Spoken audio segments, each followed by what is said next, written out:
Hello everyone and welcome to yet another gold making video. It's like a cold grey day outside, so you might notice like my webcam's probably like a little bit darker or something than normal. That is just because it is all overcasted, whereas it is usually bright and sunny, and I actually prefer it like this because, you know, otherwise the sun shines in my eyes. So yeah, I like it cold and grey.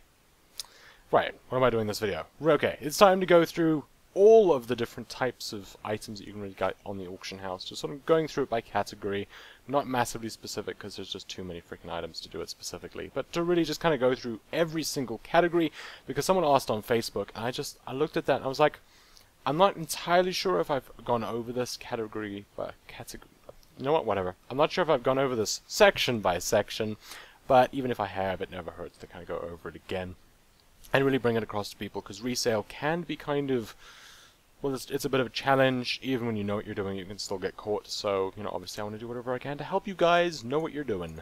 And then that way you get caught a little bit less. So let's go over to browse, and I'm going to go through like every single category. Now, with weapon and armor, now we're kind of doing both of those at the same time because they are kind of the same in a way.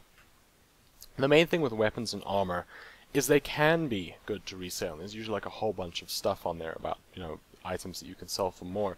The problem with those kinds of items, though, is twofold. The one is that it's hard to know if you're undercutting properly or not, because you see, the thing is, if you get like a level, let's say 45 sword, that's a blue item, right, and that might have maybe like 3 other swords on there, or no other swords, right, and you put it up there for the cheapest possible price. You know, you undercut everyone after buying it for a lovely little price and everything.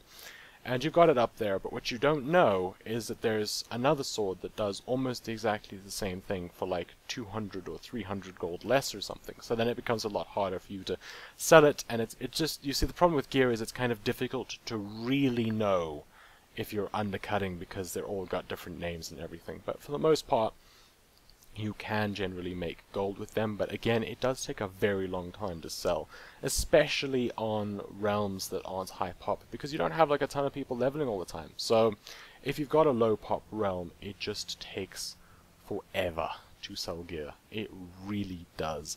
So if you plan on getting some gear, I would say, you know, for resale, I would say do not spend too much money on it, and make sure that that is gold that you don't really need or won't need for a very long time. It can take forever to sell. And kind of lower level epics as well, also again very difficult to sell. And one of the things you also have to remember is that you've got a lot of people with bind on account items.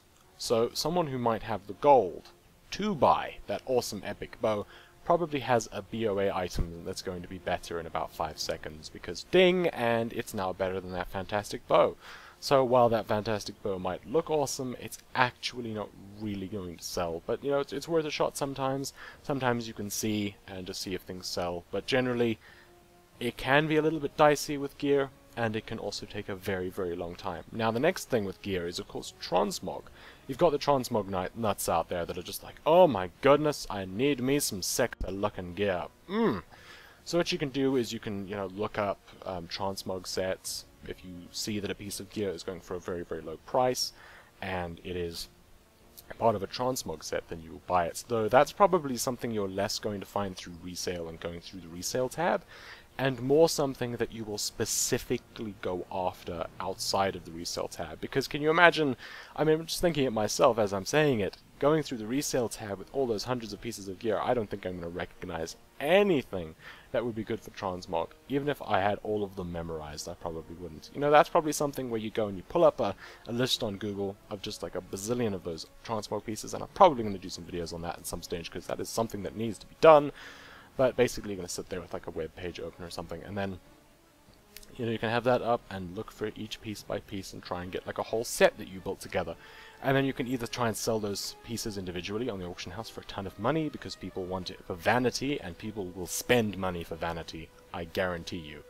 Or you can even sell it on trade, advertising that you have the entire set, and then you can probably sell it for even more, because then you have everything. And then you can sell them all at once as well, which is also a cool thing. So that's the main thing with gear. Also keep in mind, You know, your weapons would probably be more transmoggy because they're very, very showy. They're very, very much there. Helmets, shoulder pads, also very, very showy. So, you know, something like a ring, you can't see it. So if you're getting a ring for transmog, something is deeply wrong. Just think about that for a second. Thanks for watching. I hope you enjoyed part 1 of this series. Feel free to click through to part 2 to continue.